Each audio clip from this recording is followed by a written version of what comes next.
Our press briefing for today. Now, Yusek Eric Domingo will be giving us updates regarding the 2019 nCoV Health event. Okay, good afternoon everybody. Welcome to our regular update. Starting next week, just as an announcement, we're going to hold our updates Monday, Wednesdays, and Fridays. Kasi para nahihirapan din yung konti-konti masyado yung updates natin. And we'll give you an update at the start of the week, middle of the week, and then end of the week so that you can schedule your activities accordingly. And we will try to avoid sudden updates. For today, February 7, 2020. So this is our update. As of 12 noon, the cumulative total of our persons under investigation from the beginning of our surveillance is 215. Of the 215 PUIs, 184 are currently admitted and isolated. We have 9 who have refused admission, and we are working on this. 17 have been discharged under strict monitoring, while 2 have died of other causes.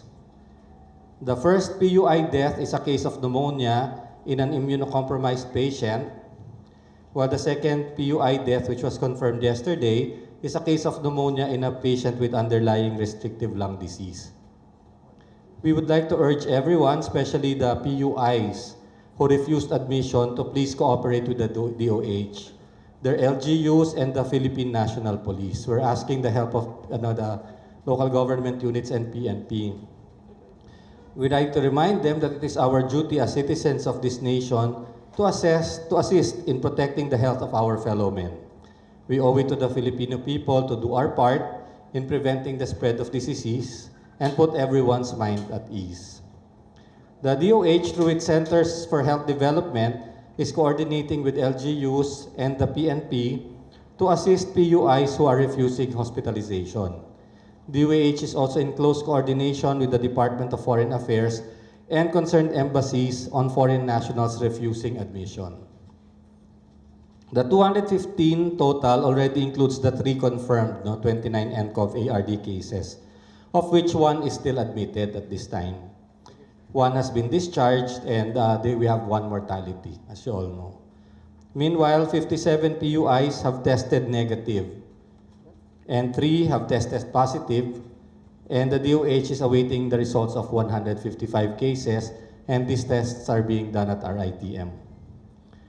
On our contact tracing efforts, as of February 6, 2020, the Epidemiology Bureau, together with the PNP, CIDG, has identified all of the 441 contacts on the first and second case of the nCoV ARD.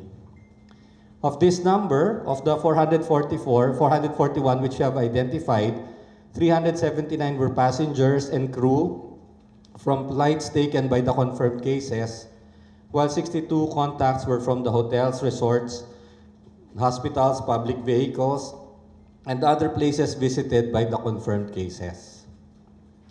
Of the contacts, yung nahanap na natin, of the contacts reached, 203 were placed on home quarantine.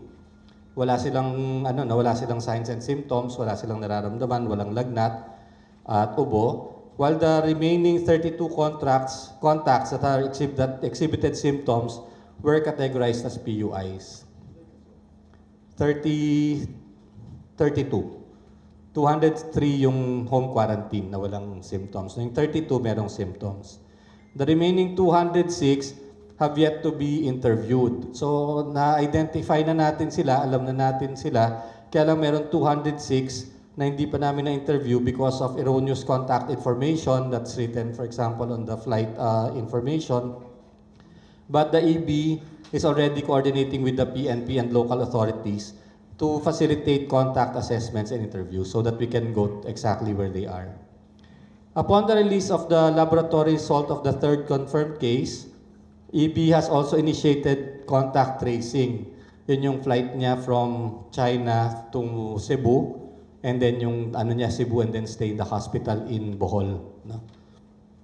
To date, 106 contacts have been identified also and traced, And this includes all 90 coast passengers and 16 individuals from hotels and hospitals who came in contact with the third confirmed case.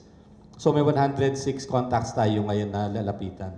Currently, 22 of these contacts have been interviewed and were placed on home quarantine, while 4 symptomatic contacts have been categorized as PUIs. So we're doing contact tracing now on the first and second case, yung couple, and the third case natin yung sa Bohol.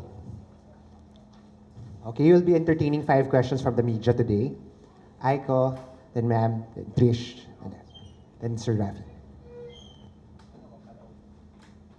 Sir, regarding po dun sa PUIs and the first confirmed case, yesterday you've mentioned na yung viral load po niya is bumababa na. But as of the current situation, ano na po yung condition niya, sir? Well, the patient's still stable, no symptoms. Our reports indicate that the last test niya done on May 6, ano ba ngayon, 7, no?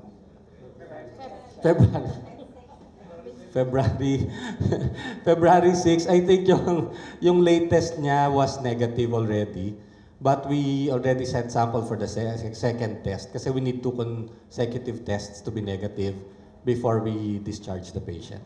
Sir, regarding on the pagdi-discharge ng mga pasyente, Secretary Duque said that WHO will be sending testing kits.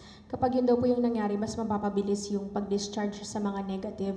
Although may kailangan pong intaying oras di po ba bago ma-release yung isang patient na wala na pong signs and symptoms.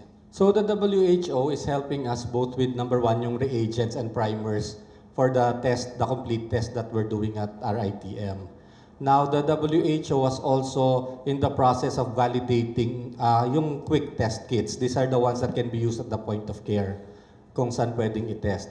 Once the WHO has validated an test kit, we hope and we want to make them available at the hospitals para at the point of care pa lang sa hospital matest na kung positive or negative. Kasi at this time, it takes us 48 hours to do the complete PCR test at RITM. So every time we have a person under investigation, we admit them, get a sample, send it to RITM. After 48 hours, we get the result. It goes back to RITM and make sure the patient is well before we discharge.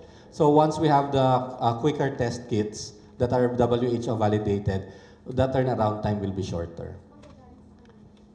Manggagaling sa actually supplier siya, no? Merong nag-develop ng test kit in the same way that we also have our UP NIH that has developed a test kit. Kaya lang kailangan i-validate muna ng WHO before siya pwedeng bilhin or i-donate dito sa atin tsaka gamitin. Okay po, next question. Sandra po, GMA7. Sir, update lang dun sa sa namatay sa crematorium or paglilibing sa kanya sa public cemetery. Well, I cannot give you the details right now, but the 2 bodies have been disposed properly already.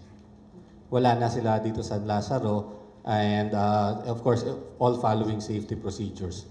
Yeah. Ano po ibig sabihin? Can you give us more details? Paano po I cannot give you na-dispose? details right now, no, but they are not here anymore. Public cemetery po ba? I cannot divulge. Pero bakit, sir? Bakit hindi Well, pwede it's divulge? for privacy reasons lang and for the dignity then of the buried. So buried po yung dalawa. For the dignity of the deceased. Pero sir, ano po kaya yung perils sa public health kung i-bury sila? Wala. As long as the body is handled properly and correct depth, then there's no problem. Pwede na natin sabihin na buried, the 2 were buried, no? They have been disposed of correctly. Yeah. I cannot confirm or deny at this point. Okay po. Next question, Sir Rafi. Sorry, yeah. Sir, reaction lang po to Secretary Dulai's statement yesterday that the DFA team went to Wuhan without wearing hazmats. Is this allowed or isn't the DOH supposed to be on top of this in terms of providing them with the necessary hazmats? No, I think what happened, kasi closed naman yung airport ng Wuhan, no? So there's really nobody there. And if they go directly to the embassy, there's no need naman for hazmats in the community. And if they don't come in contact with with the public or any patients. So, ang nag-hazmats lang naman yung mga people handling suspected or confirmed cases. So if you're just going there and then going directly to the embassy, hindi naman kailangan ng hazmat. Pero sir, wala bang ano doon? Wala bang dangers doon? The fact that you're walking dun sa mga kalsada, open, Wala, without any hindi mask? naman. No, it's not. I don't think the people in Wuhan or in Hubei province are all wearing hazmats now, no? They are not. Oo. So hindi. It's not a high risk, especially if you're going directly from the plane to the embassy. But mask. Yung mask, you know, it's optional really, in the same way that we don't wear masks here for regular activities. Okay po, next question, Ma'am Trish. Sir, just a follow-up, clarification lang, di pa talaga yung question ko. Yung dalawang body, sir, yung isa doon, yun ba yung infected, nCoV infected, tapos yung isa yung HIV immunocompromised. Okay. So, sir, confirm lang din po namin, yung 3 cruise ship passengers docked in Manila tested positive for nCoV. Is that correct? Yeah, I did. We're waiting for a report from IHR. Ito yung nag-dock sa Manila on January 29th, 28th, and then I think some passengers went down on the 29th. And there's a report that 3 passengers who went to Hong Kong tested positive. But those 3 passengers were passengers from the cruise from January 19 to 24. So it's a completely different set of passengers. Were they able to go down? Kumbaga may nakasalamuha ba sila na Filipinos? Hindi sila, ibang grupo yung nandito, yung pumunta dito. Okay. Ito yung 19 to 24 na cruise nila, tapos bumaba na sa Hong Kong and then they tested positive. The cruise that bumaba na sila on the 24th sa Hong Kong. So, ibang group na yung pumunta dito. Sir, As just far as- one more. Doon sa, yung sa crematory, sir, na nag-decline, did they say the reasons why? Natakot ba sila to admit or to do the services for the dead? Yeah, well, frankly, I think they are afraid that it might affect business. Na pag nalaman ng public na nag-cremate sila ng nCoV patient, baka natatakot sila na baka hindi na rin sila puntahan, no, ng publiko at hindi tangkilikin yung kanilang mga serbisyo. Wala akong alam na hindi nag-refuse. Oo. Sir Jovic. Sir, yung dun sa 9 na nag-refuse admission, ano yung reasons nila for refusing to be admitted sa facility? And lahat ba to Pilipino or may foreign nationals tayo dito sa Siam? I don't have the details of that. But I know that some of them, at least some of them are foreign nationals kasi nagpapatulong na nga tayo dun sa mga embassy nila. Siyempre may language, minsan language barrier, and some of them are also afraid na yung gastos sa ospital, although at this point the government is shouldering the expenses of our patients. So several personal reasons, but so far we're trying still working with the LGUs to convince them, and of course working with the embassies for that. Hindi sila pwede ma-force, sir, no? I mean, No, I think if it comes to that, it might come to a forced quarantine. Sir, yung reaction na lang ng DOH dun sa sinabi ng Kapas Mayor kanina na they don't want the NCC to Yeah, I think the secretary is talking right now. No, is contacting the mayor and to explain to them that, of course, all the agencies of government are going to do everything possible to make sure that the OFWs who are coming in will not come in contact with the community. Malayo naman kasi ito, although it's in Capas, it's inside naman the New Clark City, no? And everybody, not only DOH but all the other agencies, are going to make all necessary arrangements to make sure that there's no risk for the community. Okay po, next, News 5.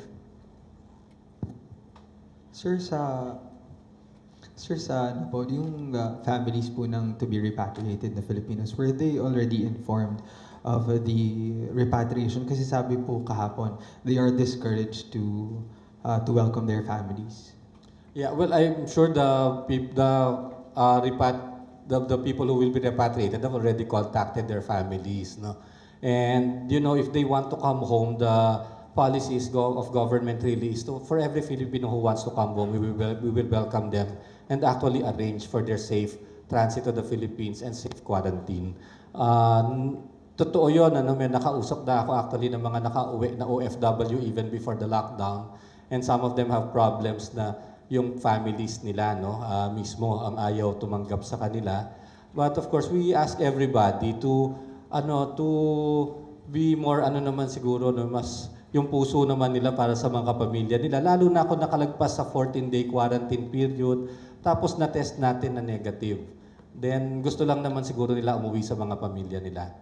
Okay, Sir, thank you. meron daw pong positive sa Bohol, sa Bicol and Albay, tapos sumakay daw po ng fast craft with 200 passengers. Wala. Sa ngayon lang, we only have the 3 positive ones na yun nga pumunta ng Cebu and Dumaguete, and then yung Cebu na pumunta sa Bohol. Baka yun yung tinutukoy mo, yung 3rd case natin. So yung fast craft natin, tinitrace din natin yung mga nakasama dun sa mga passengers niya, yung sa plane at saka yung sa fast craft na sinakyan niya. Next question, sir. Wala kaming report from Albay. There's no confirmed or verified report from Albay. Sir, doon po sa ano po mangyayari, sir, doon sa mga flight crew po na makakasalamuha po ng mga repatriated OFWs? Kasama rin po ba sila doon sa ika-quarantine? Well, all precautions will be taken. First of all, yun sila, talagang naka-full protective sila, where sila, there will be very limited contact with the patients. There's protocol on how they do it for this kind of flights. For example, wala nang service syempre ng pagkain at inumin doon sa short flight na yon. There's going to be a separate toilet, for example, for the crew and for the passengers. And then upon coming in, they will be monitored. But at least most of them will probably be quarantined just to make sure. Next question, sir. Any update sa availability ng supply ng face mask ng manufacturers or kaya yung import? Yeah, ito yung Department of Trade. The Department of Trade has talked to. There's one manufacturer here in the Philippines na nasa special economic zone natin. Actually, they make their face masks for export. But they have promised to increase production and supply us regularly parang 500,000 face masks a week para lang may sigurado na meron tayong available supply sa market and sa hospitals natin. So wala pa tayong specific time kung pwedeng masabi dun sa public na, for I think ang sabi ng DTI by next week magsa-start na yung yun yung meron ng sa kanila, pangako sa kanila na magpo-produce and that we will supply the market. So ang gagawin niya ng DTI, syempre mamamahagi sa mga ospital, pero gusto nila sa merkado meron din sa mga public retailers. Okay po, last 3 questions, Ma'am Sheila, Janelle, and person at the back. Sir, at the back. Sir, yung sa mga repatriates, ilan na yung may clearance na bumalik as far as yung immigration status nila? From the change. Hindi parang labile pa until talagang bumalik sila. Ang range na huling alam ko is mga 45 to 50 ang gustong umuwi. Sir, na-mention yung forced quarantine. Magiging policy na ba yon? Actually, ang government naman has the authority, lalo na kung nakita natin talaga na nagde-deteriorate, may sakit na mga quarantine natin. But of course, as much as possible, we want it to be a dialogue and a convincing in a manner na ma-convince natin sila to come in willingly. But if we have to do it, then we have to do it case by case basis. Sir, yung 9 na yun, kasi lumilipas yung araw So, meron ba kayong binigay na deadline na dapat makuha sila? Kasi yung araw, di ba, marami pa silang pwedeng ma-infect. Well, hindi. Unang-una, alam naman na natin kung sino sila at ang naman ay magstay away naman sila sa ibang tao, Hindi lang sila naka-quarantine sa loob ng ospital natin. But they know that they are persons under investigation, and I'm sure yung mga kamag-anak din naman nila, alam nila. Kaya lang gusto pa rin natin kasi dahil may symptoms, nasa ospital sila, para kung sakaling magkaroon sila ng karamdaman na mas malubha, magagamot natin sila. Sir, deadline for PNP and LGU? Well, no, we're just taking it, talagang everyday we convince them and we just want them in as soon as possible. Yusek, may update na po ba on whether Feb 9 talaga sila mag-a-arrive or any other? Wala pa. There's going to be there's a meeting this afternoon. There's the NDRRMC is convening. Actually, nandun si Secretary ngayon magko-convene yung NDRRMC, and I know that members of the Interagency Task Force are also going to be there. So they'll probably be settling everything, the details, including the dates. Okay, can I ask about the numbers again? So 215 PUIs, 184 admitted, Yes. 9 refused admission, 17 are discharged. Parang it leaves like 5 pa. Does that mean wala dun sa numbers yung 3 who were confirmed and the 2 who died? Parang 210 lang po ata. Yeah, 2 died, 3 confirmed. Okay, okay. So Ah. hindi pa po sila kasama dun sa Yes. previous. Okay, sige po. Yun na po. Sila yung 5. Last question, sir. Wala naman palang tanong. Sir, good afternoon. So meron pong mga naka-line up na sporting events sa Acris Village sa Clark City, New Clark City. Sir, posible po bang maging banta sa kalusugan ng atleta, yung ating quarantine facility? Mukhang matagal pa naman kasi lagpas isang buwan pa naman before the next planned activities. So kahit po matuloy yung quarantine period natin na 2 weeks, matatapos na rin naman at makakauwi na sila. And then the whole facility can be disinfected. So hindi naman po nanganganib yun. Okay, salamat po. Okay.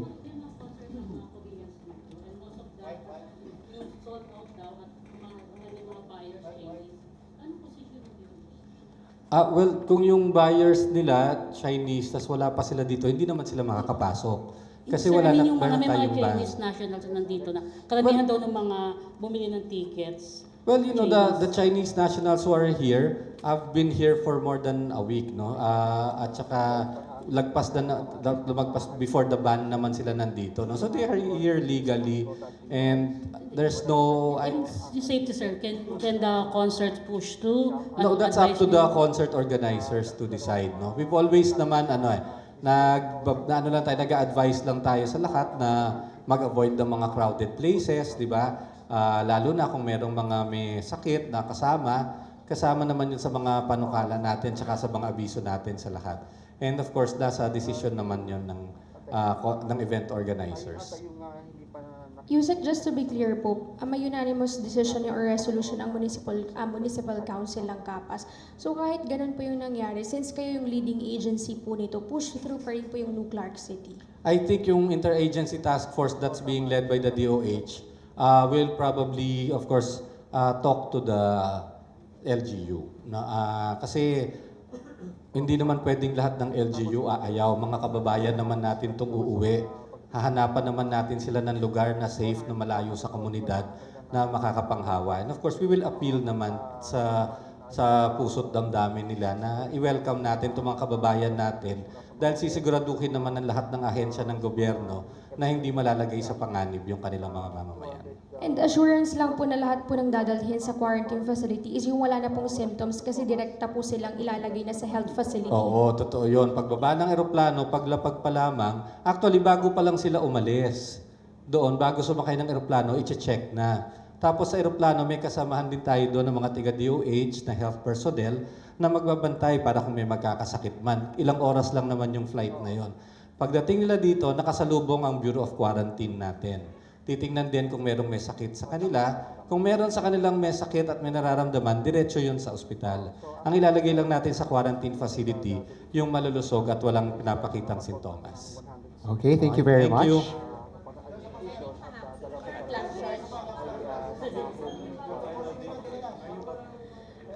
Last na, si Sandra tapos si Rafi. At Sige. meron siyang administrative matter. Pero, sir, tanong ko lang sa San Lazaro po, ilan po ngayon ang PUI? Meron? Hindi ko alam, sorry mamaya, text ko lang siguro sa inyo kung ilan yung ang last, kasi yung a few days ago pa yung nang alam ko galing kasi ako sa ibang meeting kanina. Pero meron tayo, you know naman, yan ang talagang pasyente natin na pinakamarami pa rin is San Lazaro and RITM, yung dedicated facilities talaga natin for infectious diseases. So ang pinakamarami pa rin talaga na naka-admit na PUI sa San Lazaro at sa RITM. May information po ba about any PUI na pregnant? Wala akong information. No. Possible, may hospital tayo sa Pasig yung sa Rizal Medical Center, but I cannot confirm it right now. I do not have the list ng sa hospitals. Sir, yung admin matters, For Sunday's arrival, is that open to media coverage? Ang advice sa amin ng PCOO is that they will be sharing pictures with everybody pero hindi yata siya open to coverage. But I'm sure they will confirm that before the actual arrival. Yun yung tinanong ko kanina bago ako bumaba dito eh. Ang sabi daw ng PCOO, sila yung maglalabas ng ano. O teka, meron daw. Yay. DFA will cover the repatriation. PCOO will disseminate to media partners. So far, yun ang advice sa amin. Pag tinanong kami, ang sasabihin namin ay PCOO will be sharing pictures of the repatriation. Sir, final, Secretary Duque will personally be there din sa arrival from Wuhan? I don't know. I cannot say. Hindi pa rin kasi namin alam kung kailan yung exact date and time, but definitely people from the Department of Health will be there. Yes, if I remember correctly, it will be a direct flight to Clark. Do we have the airline? It's a chartered plane from the government is chartering a plane. Hindi siya commercial flight. Talagang it's a charter siya ng gobyerno para sa maiuwi yung mga kababayan natin. Okay, thank you very much. Meron, no? Hindi siya passenger plane siya, hindi siya C-130. Okay, thank you very It's a much. passenger plane. Our next briefing would be on Monday, then the following schedule will be Wednesday and then Friday. Thank you.